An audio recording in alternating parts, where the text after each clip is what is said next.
Esmond here for winners and whiners, trying to make you a better. And boy, my St. Mary's Gaels, man, they are tearing up the West Coast Conference, undefeated in West Coast Conference play.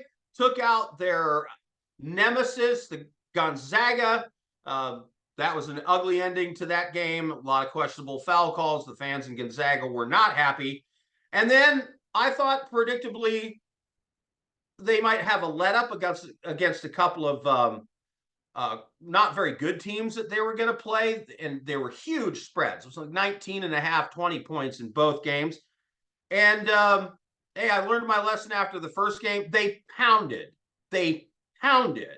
Pacific by like 30 points, and then they covered again in the next game. I believe that was against Portland, or I might have that backwards. But anyway, they beat two lowly teams and covered big spreads.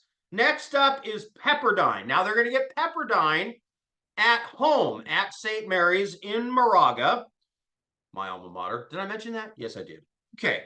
So Pepperdine just got a rare win. They won as 6.5-point underdogs, won outright.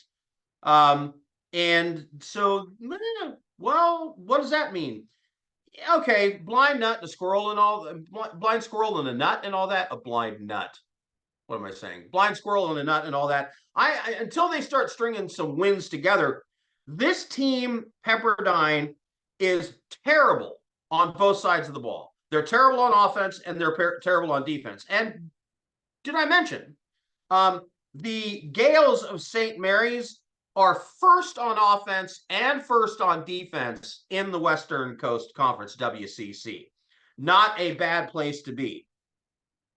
Pepperdine scoring has picked up, as I said, in the past few games. They're scoring better, but their defense is still terrible, and they're especially vulnerable inside.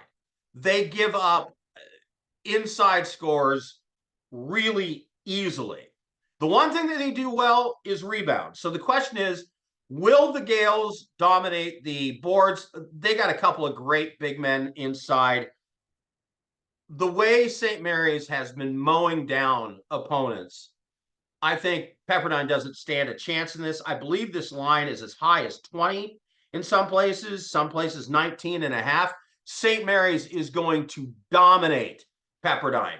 I don't think the books have quite caught up to just how good this team is, because they stumbled early in the season in their non-conference schedule, but they are cruising right now.